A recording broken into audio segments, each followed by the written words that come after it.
Welcome to the LDA Podcast, a series by the Learning Disabilities Association of America. Our podcast is dedicated to exploring topics of interest to educators, individuals with learning disabilities, parents, and professionals to work towards our goal of creating a more equitable world. Hi, everyone. Welcome to the LDA Podcast. I'm here today with Dr. Douglas Sims, a scientist, entrepreneur, author, and learning disability advocate. Dr. Sims, thank you so much for being here today. Thank you for having me. I'm very excited to be here. Of course. So I wanted to give you a chance to tell us a bit more about yourself. I've been out in industry for quite a while. I'm also now in academia as a dean at one of the larger colleges in the U.S. And I started this journey of self-awareness and self-acceptance of my dyslexia and ADHD, many years ago. And I watched people like myself struggle. And I've struggled quite a bit as well, but I'm a big time proponent of supporting those people and letting them know that your disability does not mean you're disabled. You're very capable of doing great and wonderful things, and that's why I'm here today to help promote that still. Absolutely. Well, and would you be able to tell us more about your own experience with dyslexia and ADHD growing up, especially in the school system, and how that impacted you?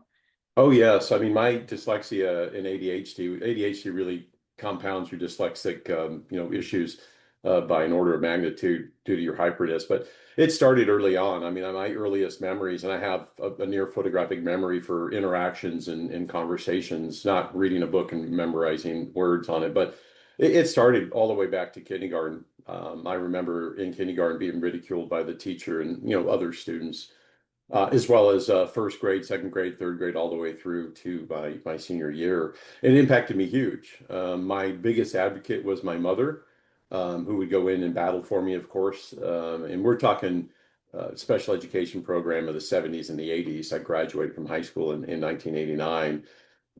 It was difficult. It was hard to hide. And then with ADHD, made it worse because you're hyper. You blurted things out quite a bit. Teachers have a lot of students I have to deal with, even in a special education class of the 80s where I was in self-contained, where 8 to 12 kids were generally in those classes for English and social studies, math, whatever it was. And they had, sometimes their patience would ultimately be pushed to the limit. It was difficult. I mean, I was told as a young kid I would never finish school. I'm talking elementary all the way through high school. I would never graduate. I would never get into college. I would be pumping gas for a living. I'm glad that didn't come true because I'd be unemployed today because there are no gas station attendants. But I was also told I'd be a ditch digger from teachers and adults. And it's funny, my PhD is in environmental geochemistry, so I know how to dig a ditch really, really well. So I guess that did come true, but I'm just really good at it now and I get paid a little more. But it was difficult, and moving from public school to higher education was a massive shock because there's a hard break between public education IEP, which is what I had, and higher education disability resource center. So when you get into higher ed and you're doing a university degree, I got beat up pretty hard the first couple of years. And I like to say that UNLV gave me a year of sabbatical when I was expelled for bad grades. But by then I had a girlfriend that became my wife, that became my advocate and started to help me learn how to learn. Because when I graduated from high school, reading I wasn't able to read very well at all, nevertheless write. And so going to college was a massive culture shock. And if it wasn't for my girlfriend, my wife, I probably would never finish my university experience. So I'm very grateful to have her still today as my advocate, my champion. Fantastic. Well, I'm sorry that was your experience in early school. That it's got to be so tough to constantly hear It, that. it is. I mean, I think teachers have a lot that they have to be responsible for. It's an onslaught for them, so I understand. I think things have changed a lot over the last 40 years since I basically left public school, and I'm grateful for that. But it was pretty tough, and it wasn't just teachers; it was adults outside of school that were also not as supportive as maybe they should be. Yeah, definitely. Well, I'm so glad you brought up the point too of the difference between having an IEP in high school and then transitioning to college. That is still something that can be really tough. And I'm a big supporter of our DRC. Where I work is a college of Southern Nevada. We have a great DRC system. We have great leadership. I don't always agree with them, but I support them because I'm very sensitive to students with learning disabilities. But there is a hard break because IEP doesn't come over. It has to be interpreted by the college or university. And then you have to be your own advocate. Your parents have zero say in higher education, even if you pay for it. Ultimately, DRC is there to advocate for you, but you have to advocate for yourself. Yeah, that's a really good point. Well, and it sounds like your girlfriend at the time, now wife, was able to help you discover your strengths. Could you tell us a little bit more about that process, how you were able to figure out how you learned and harness those strengths? That's great. What you said, figure out how I learn. With dyslexia, I learn in pictures. I'm very visual, is what we say. Um, Reading a passage in a book, my wife can interpret it very well. When I read it, I see pictures. Well, she sees words. So she was able to show me that, use your strength, which is both my pictures that I see as I read, but also my dyslexia or my ADHD, I was able to weaponize against my dyslexia. That's my superpower. So I was able to work longer. I had to work longer and harder. And sometimes people don't like it when I say we have to work harder than others, but we do. To succeed, we have to be able to work longer and harder than our peer who doesn't have those challenges. Again, dyslexia may be classified as a disability, but we're not disabled. We just have to find that superpower that makes us successful and then use it. And even when I left the university after earning my higher education, my master's and PhD, and went out into industry, I had to work harder than my colleagues. But back in school, my girlfriend, said you got to use those, and she would help break down and teach me how to write properly. And I will be honest, I mean, without her, I wouldn't be able to write as well as I do. And I write pretty well, but I still have dyslexia. It doesn't go away. It's with me for life. And I have to understand that when I write something, I have to make sure it's clear because that's the only way we can really communicate with our supervisors or subordinates and our colleagues. But yeah, my wife, she definitely saved me by teaching me how to weaponize my ADHD against my dyslexia and understand that dyslexia again is there for life. She's actually a pediatric neuropsychologist, by the way. I like to make a joke that she did her dissertation on me, but it wasn't really on me. It was something else. But yeah, she basically saved me there. Yeah, it sounds like she was really supportive and helped you to get to where you are, which is what I wanted to touch on too. How did your strengths help you in becoming a scientist? Could you tell us a little bit more about what led you into that field and then also how you became an entrepreneur after? Oh yeah, that's interesting because when I writing wasn't my strength, of course, but I always loved the analytical side of things in school. So I gravitated to what I liked, and that's the key when you're in school. You got to gravitate not just to what you like, but also what you're good at. And as a scientist, when I'm doing my geochemistry, I'm able to, again, I think in pictures where my colleagues think in words. So that led me down that road, and I really enjoyed what I did because I was able to do it very well and ultimately went down that path of what I liked, what I was good at, and would I have liked to have been a poet? Yes, but I'm not that creative. So, but doing geochemistry, looking at the environment, how it's polluted, and how we can clean it up, that became something that excited me. And I don't know if my wife sees it as exciting as I do, but she looks at pediatric neuropsychology as exciting, and I'm kind of bored with that. But I was able to definitely enjoy what I did. And when you do chemistry, thinking in pictures is great, the visual side. But yeah, that's how I ended up going down that path. And it wasn't easy. It was a lot of long nights and stress and failures. And whenever someone says to me, how do you feel when you fail? Well, failure is the best teacher. And understanding that failure is part of learning. If you succeed every time, you don't really learn. But failure teaches me more than anything else in life. Yeah, that's such a great perspective to have too. It's hard. It's Yeah. when you have a PhD or any skill or ability, failure hurts. It hurts in here. And then how I got into industry when I left university, was able to get a job early in my education. I had to work while going to school. I didn't have money, so I had to have a job. And I lucked into a job at a great engineering firm that's now gone. They were very large and got bought up during the buy up of companies in the 90s. And when I was working, I had a lot of skill. I would work again longer than my colleagues or my supervisors. And eventually I realized I would do better going on my own, which I did do in 1997. And then the ability to work 20-hour days, which I don't recommend, but that's what I ultimately did, allowed me to build a company from scratch while I worked a day job and then started my company on the side. And it took 10 months to quit my day job about a month after my first child was born. So my wife is really forgiving, or maybe she was too tired to argue when I said I'm quitting my day job, and then go on to build a company. And my ADHD was the key to success. Now, did I make mistakes due to dyslexia? Of course, but that's where I had double, triple, and quadruple checks so that it didn't affect the product. And working 20-hour days is definitely a key. But yeah, that's how I went out on my own, and I loved it. Built a pretty big company, very successful, and then eventually wanted to go back and help the next generation of scientists become scientists, and sold my company and ended up in academia about 15 years ago. So, to talk a little bit more about something that you touched on earlier, was that learning disabilities are lifelong.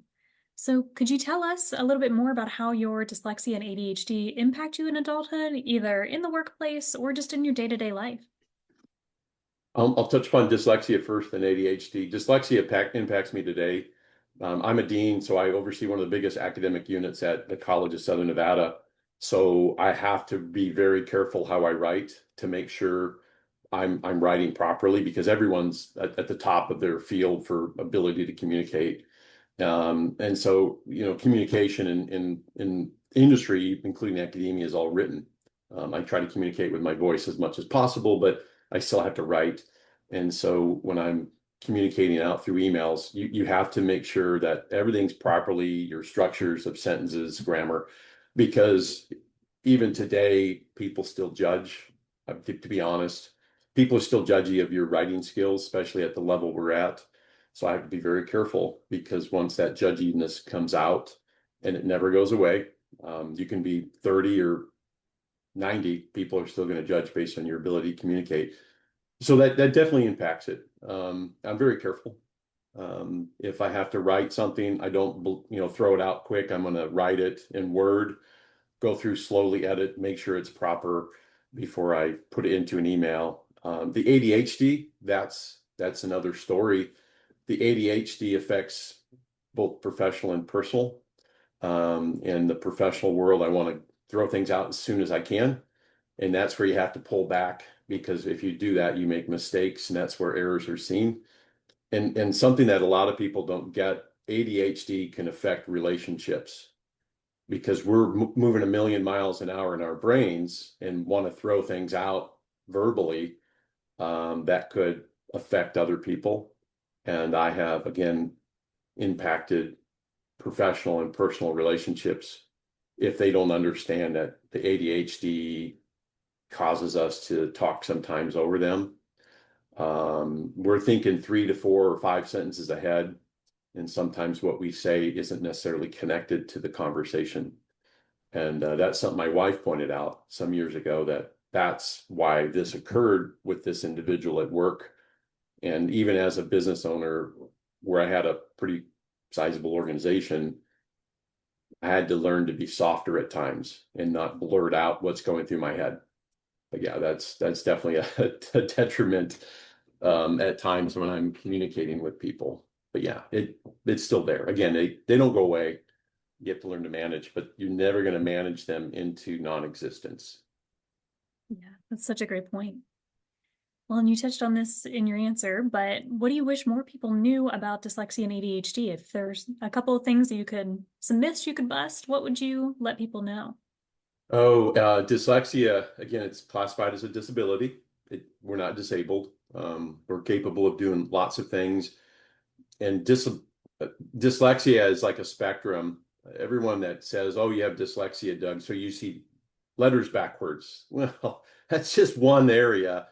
That's not what I have issues with. Mine is more structure and logic, which affects writing, reading, math. And I think that really, I don't think we do a good job explaining what dyslexia is. And again, people who don't have it have their preconceived notions. And I don't blame them, but maybe they should learn more about it, especially if you're a supervisor. You should know more about the disability so you don't have a preconceived notion of it. ADHD, it's not that I can go out and run a marathon and come back and then go back out again and run a marathon. ADHD, while I'm hyper, again, we sometimes think too quick, blurt too quick, do things too fast. If you're a supervisor or a friend, you got to understand that the behavior of that individual might be tied to their ADHD. And even my supervisor Day, who's a really good supervisor, I really enjoy my boss. Even he thinks sometimes and has said, "Hey, Doug, you kind of went a little too quick. Let's tone it down a little bit." And and he's in academia. He understands learning disabilities more than most. Out in industry, there's no patience for it. There's no patience for dyslexia. There's no patience for ADHD. And I think because a lot of times we're actually the hardest working, and this might annoy people, but I think we tend to be some of the brighter people in the room.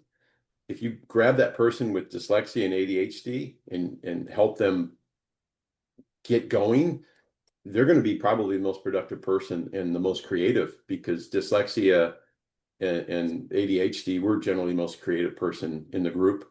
And we look at a problem where everyone walks forward, we're going to go around it, under it, above it, and find a different way of doing it that's more efficient and generally more effective. Definitely. And like you said earlier, you're used to working harder than your peers to produce the same amount of work. So that definitely will play in. So again, a real shame that, like you said, in the industry, there's not as much of a tolerance. Hopefully things are going to be moving in the right direction, but it's tough, like you said.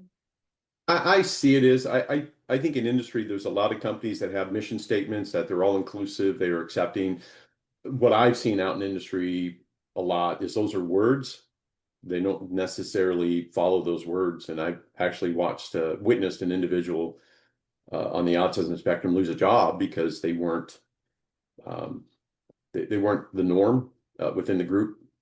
But the motto of the company said we're all inclusive, and I'm like, well, you just violated your own slogan.